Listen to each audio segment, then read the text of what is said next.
So you did it. You made it out of the city. You survived the first wave, the panic, the fires, the neighbors who suddenly decided that your pantry was community property. You're tired, you're hungry, you're looking for somewhere to rest your head that isn't the back seat of a car or a ditch. And then you see it. A cave entrance, dark and cool, carved into a hillside like nature's own bomb shelter.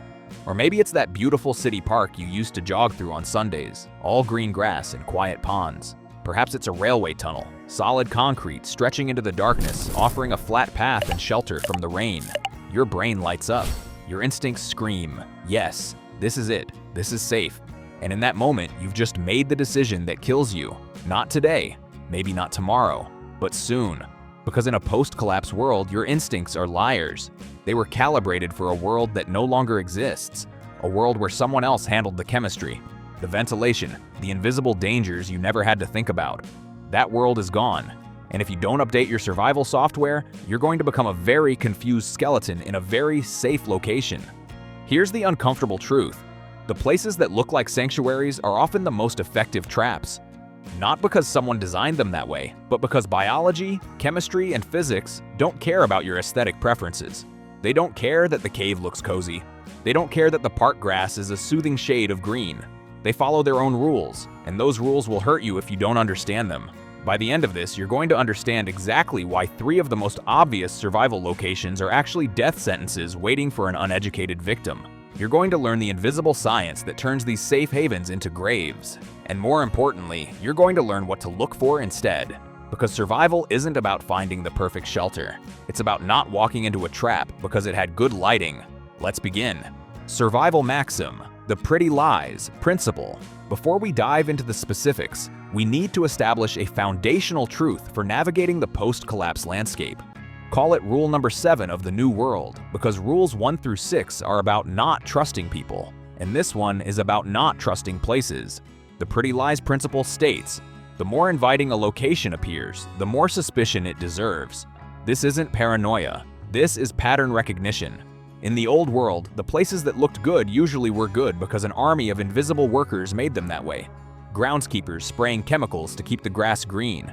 Engineers designing ventilation systems for underground spaces. Maintenance crews removing hazards before you ever saw them. Those people are gone now. Their systems are failing, but the locations still look the same. The cave still looks like shelter. The park still looks like Eden. The tunnel still looks like a highway to safety. What you're seeing is a snapshot of a maintained world, preserved like a photograph. But the maintenance has stopped. The invisible work that made these places safe has ended. And now you're looking at a time bomb with a very appealing exterior. Your ancestors survived because they learned which berries were poison, which animals were dangerous, which water sources were clean. They developed instincts over thousands of years, but they didn't have golf courses. They didn't have railway tunnels soaked in industrial preservatives. They didn't have caves with 100 years of accumulated bat colonies. Your instincts are outdated hardware running on ancient software, and the new world is full of threats they were never programmed to recognize. So we update, we learn, we replace instinct with information, starting with the trap that looks most like safety. Trap 1, the ancestral lie why your inner caveman will get you killed caves. The original shelter, the first architecture. For 2 million years, our ancestors sought safety in the darkness of stone, protected from predators, weather, and the chaos of the open world. It's literally in your DNA to look at a cave entrance and feel a sense of homecoming. And that genetic memory is about to get you killed. Let's start with what your instincts are telling you. Caves offer constant temperature, typically around 50 to 60 degrees Fahrenheit, regardless of surface conditions. They provide hard cover from the elements and from prying eyes. They're defensible, with natural choke points. They're hidden, often far from main roads and population centers. On paper, it sounds perfect. In reality, you've just crawled into a biological and radiological hazard zone with no exit strategy. Let's talk about what's actually happening inside that stone sanctuary of yours. The invisible killer in the rock. First problem, radon. You probably know radon as that thing your real estate agent mentioned once. That gas that sometimes shows up in basements and requires a small fan to mitigate. In the old world, it was a minor concern. A checkbox on an inspection form. In the new world, it's a slow-motion execution. Radon is a radioactive gas. It's produced by the natural decay of uranium in soil and rock, and it's been seeping out of the earth since long before humans existed. In open air, it disperses harmlessly. In enclosed spaces, it accumulates. And caves are about as enclosed as it gets. Here's the physics. Radon is heavy, almost 8 times denser than regular air, so it doesn't float away. It sinks. It pools in low-lying areas, in depressions, in the bottom of caves where you'd naturally set up camp because that's where the flattest ground is. You're not just breathing radon, you're sleeping in a concentrated cloud of it night after night. In the old world, long-term radon exposure was a leading cause of lung cancer among non-smokers. The EPA estimated that radon kills about 21,000 Americans every year. But that was with people spending maybe a few hours a day in affected basements before going outside to breathe clean air. You're planning to live in this cave. You're planning to sleep, eat, and shelter in place for weeks or months. You're marinating in radioactive gas with no ventilation, no testing equipment, and no oncologist waiting at the end. The cruel joke is that you won't feel anything. Radon is colorless and odorless. Your lungs won't burn. Your eyes won't water. You'll feel fine right up until the cellular damage accumulates past the point of no return. In a world without medical imaging or chemotherapy, lung cancer isn't a diagnosis. It's a slow suffocation over months, wondering why you can't catch your breath. But wait, it gets worse. The ancient residents. Let's talk about the other occupants of your new home. The ones who've been living there for thousands of years before you showed up with your survival gear and your desperate optimism. Bats. Now, you might think bats are manageable. They're small. They're nocturnal. They mostly keep to themselves. Some people even consider them beneficial because they eat mosquitoes. All true. But there's something about bats that your ancestors never had to deal with, because your ancestors weren't crawling into the accumulated waste deposits of massive bat colonies. That something is called Histoplasma capsulatum. It's a fungus. It lives in soil enriched by bird and bat droppings. In most outdoor environments, it's present but not concentrated enough to cause problems. In caves with large bat populations, it's everywhere. In the walls, in the floor, in every surface coated with centuries of guano. Here's how it kills you. The fungus produces spores. Microscopic, nearly invisible spores that become airborne when the soil is disturbed. When you walk into the cave, you disturb the soil. When you set down your pack, you disturb the soil. When you sweep out a space to sleep, you're creating a cloud of fungal spores that you inhale with every breath. The disease is called histoplasmosis, and in mild cases, it feels like the flu. Fever, chills, muscle aches. In a world with hospitals and antifungal medications, most people recover without ever knowing they were infected. You don't have hospitals. You don't have antifungal medications. You have a cave full of bat droppings and a respiratory system that's about to become a battleground.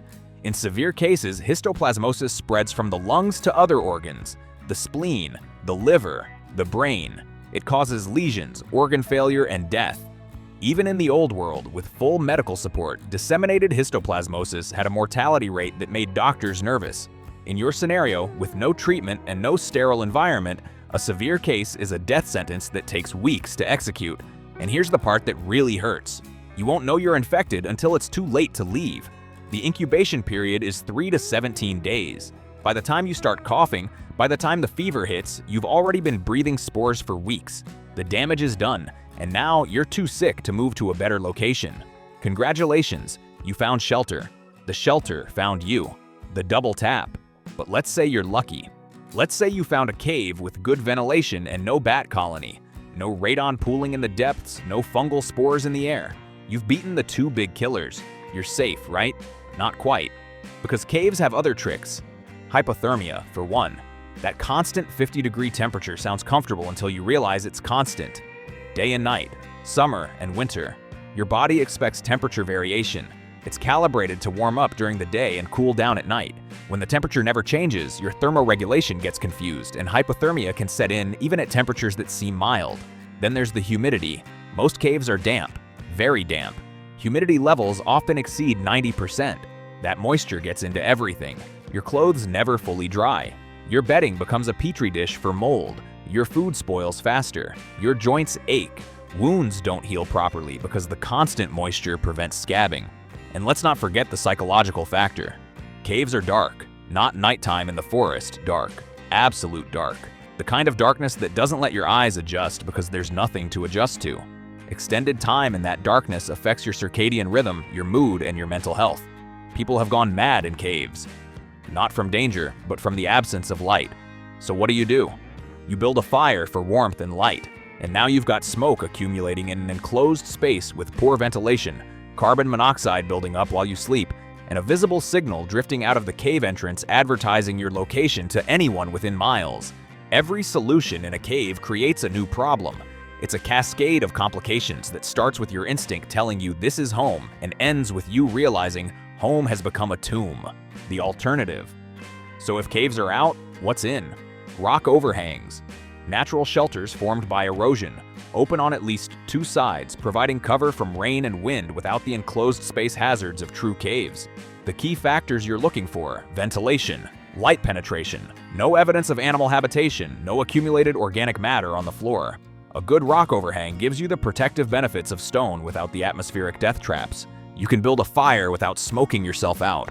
You can sleep without marinating in radon. You can wake up without a lung full of fungal spores. It's not as dramatic as a cave. It won't trigger that primal sense of deep shelter, but it will keep you alive, and in the new world, that's the only aesthetic that matters. Now, let's talk about the next trap, the one that looks like paradise. Trap 2, the Green Death. Why that beautiful park is a super fun sight. You've been walking for days, through suburbs that have become war zones, through industrial areas that smell like burning plastic, through a landscape that screams danger at every turn. And then you see it, green, actual green, rolling lawns, mature trees, a pond with ducks still swimming in circles like nothing happened. Maybe it's a golf course, all those manicured fairways stretching into the distance.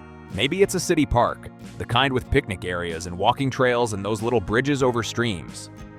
Your brain practically melts with relief. Here is life. Here is water. Here is space to breathe and soil to plant and fences to defend. This is where you'll rebuild. This is the foundation of the new community.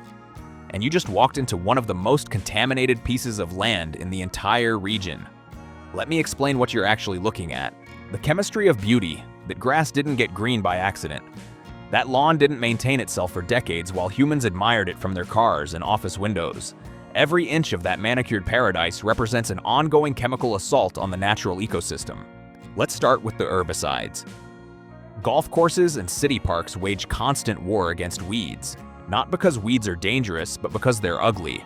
The weapon of choice for most of the 20th century was a family of chemicals called arsenicals. Arsenic-based compounds that killed broadleaf plants while leaving grass intact. They were cheap, effective, and applied by the ton across every maintained green space in America. Arsenic doesn't break down. It doesn't evaporate. It doesn't wash away. It binds to soil particles and stays there, accumulating year after year, decade after decade. Modern regulations reduced arsenical use in the 1990s and 2000s, but by then, the damage was done. The topsoil of most old golf courses and parks contains arsenic levels that would trigger EPA cleanup orders if anyone bothered to test. But it's not just arsenic. The cocktail menu modern lawn care replaced arsenicals with a rotating cast of synthetic chemicals, each one designed to kill something specific.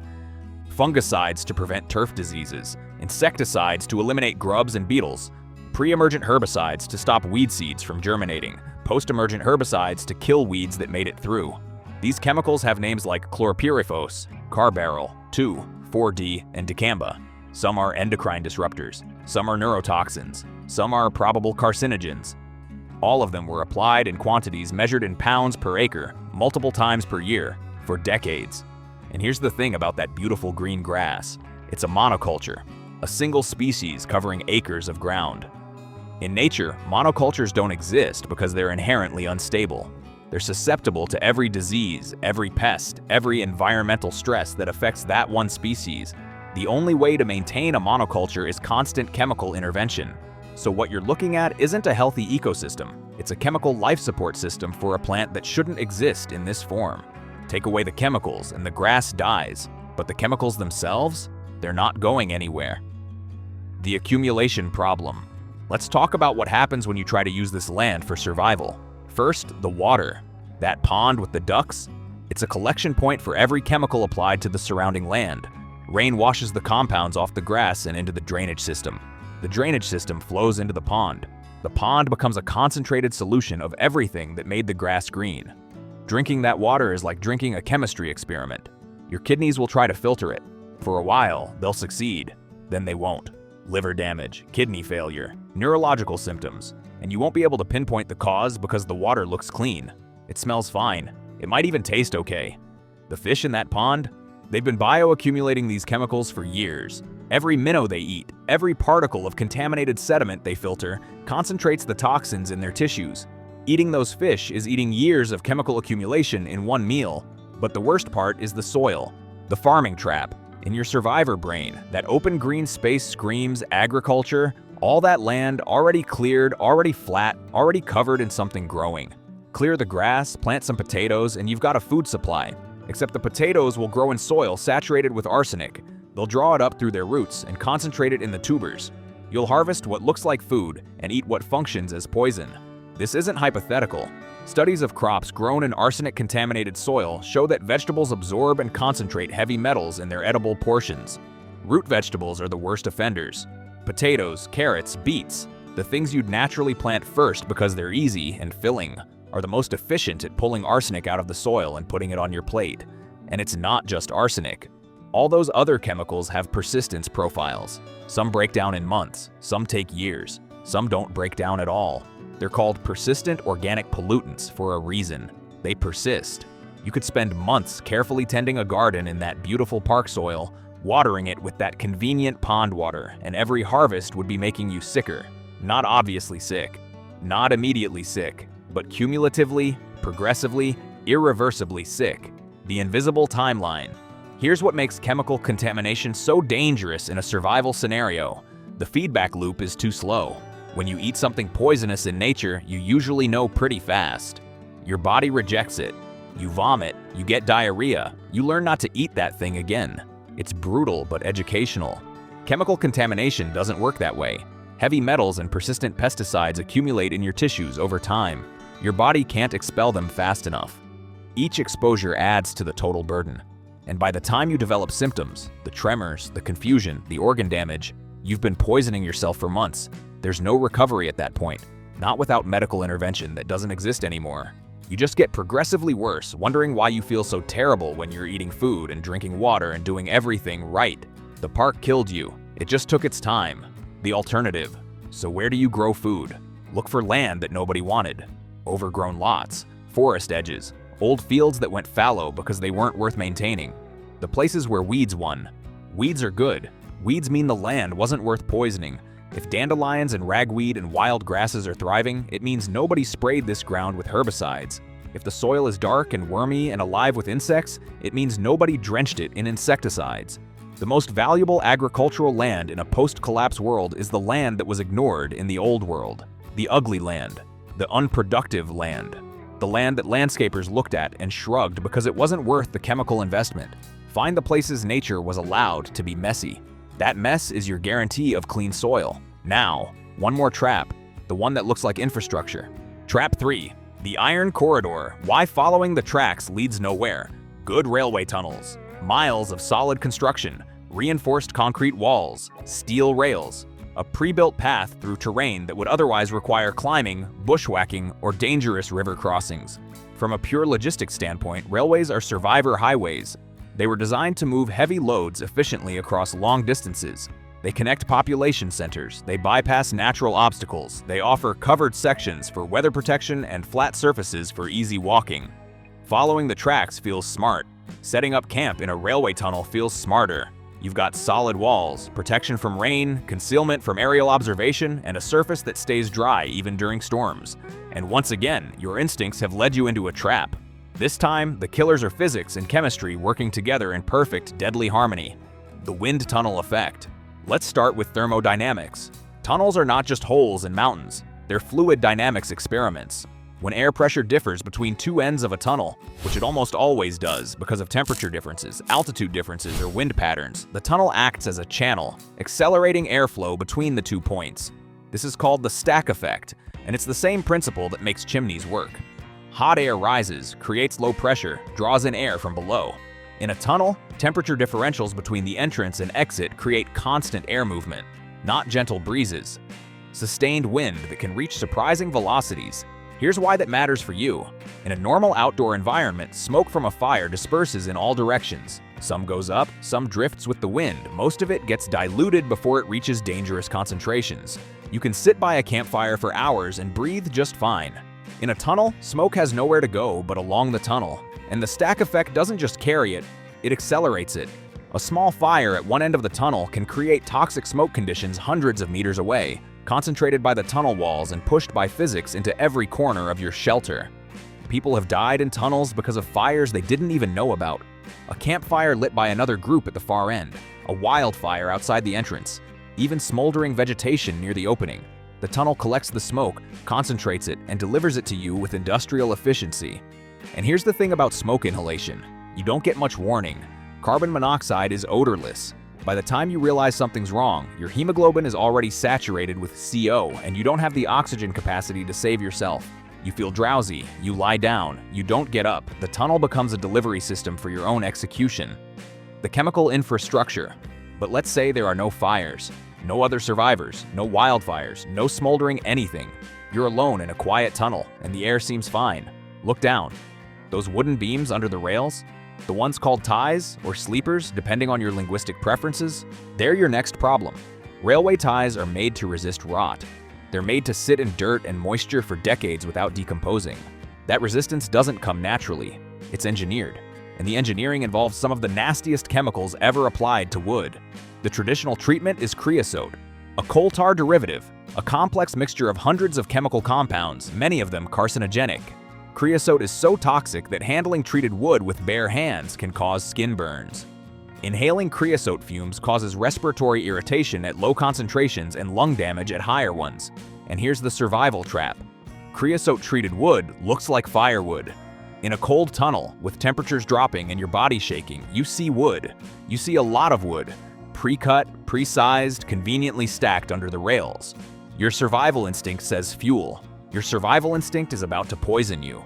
Burning creosote-treated wood releases a cocktail of toxic compounds into the air. Polycyclic aromatic hydrocarbons, phenols, naphthalene.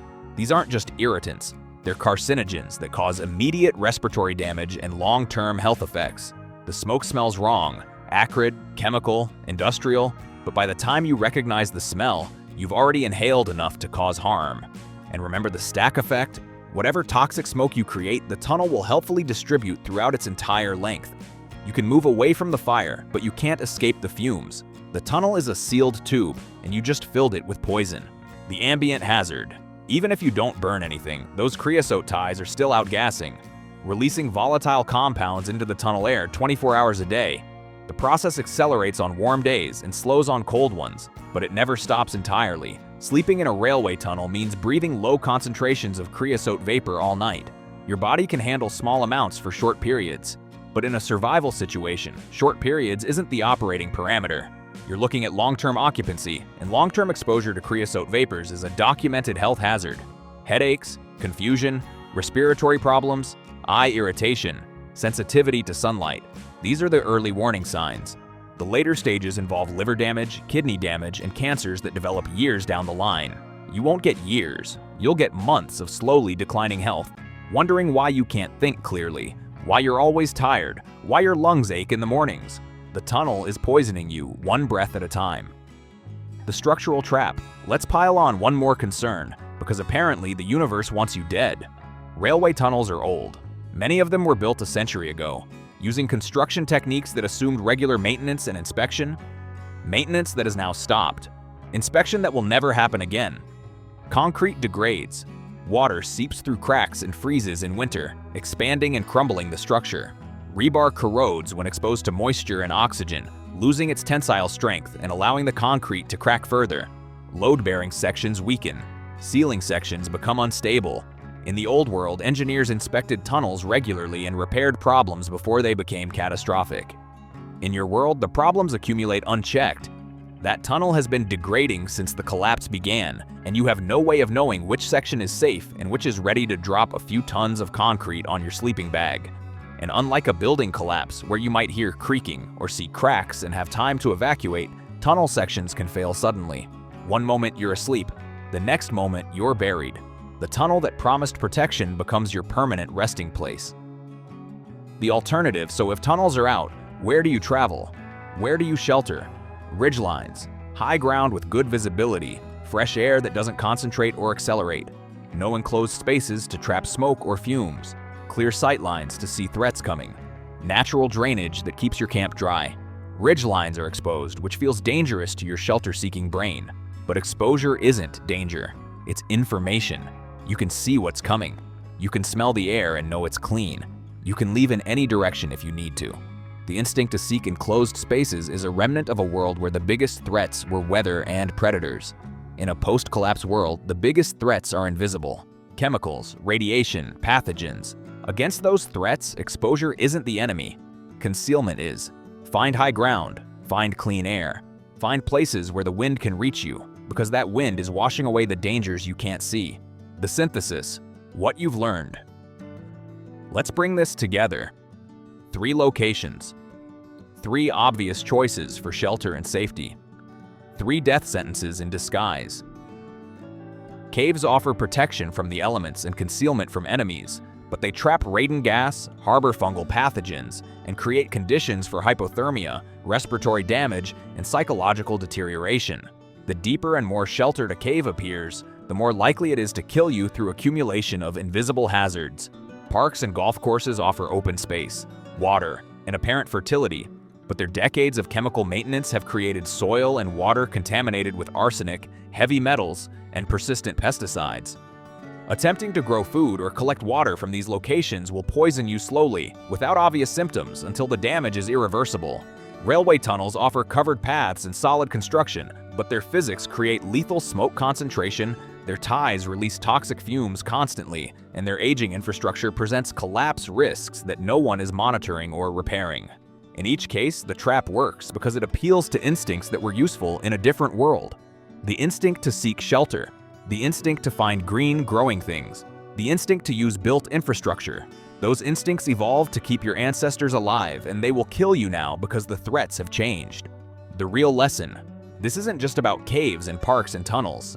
This is about recalibrating your entire decision-making process for a world where the invisible kills faster than the visible.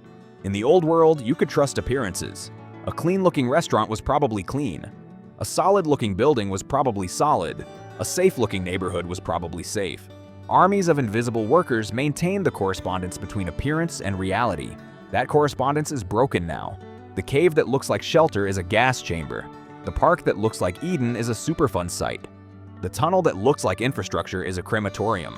Appearances no longer correlate with safety, and the sooner you internalize that, the longer you'll survive. Here's your new decision-making framework. Before you enter any enclosed space, ask, what gases accumulate here? What pathogens might be present? What ventilation exists? Before you settle on any green space, ask, who maintained this? What chemicals did they use? How long has this land been managed? Before you use any built structure, ask, what materials was this made from? How old is it? What invisible hazards might exist that weren't relevant when it was designed? The answers to these questions determine whether a location is a resource or a trap. And in most cases, the answers will tell you to keep moving. The final punch. So here's where you are now. You know the traps. You understand the science. You've upgraded your survival instincts from seek shelter to seek safe shelter. And that distinction might be the difference between living for years and dying in weeks. But this is just the beginning. 3 false sanctuaries. 3 lessons in the invisible threats that turn obvious choices into fatal errors. The world is full of these traps, and the only way to avoid them is to understand them. Next week, we're going deep on the places that actually work, the geological features that provide shelter without hazards. Because here's the final truth. In a world where everyone is looking for the same obvious solutions, the survivors are the ones who understand why the obvious solutions are traps. Everyone else is just dead people who haven't stopped moving yet. The choice is yours. Learn or don't. Adapt or don't. Use the information or ignore it. Just don't come crying to me when you wake up coughing in a cave full of bat droppings, wondering why your survival fantasy didn't work out. Actually, you know what? You won't be coming to anyone. That's the point.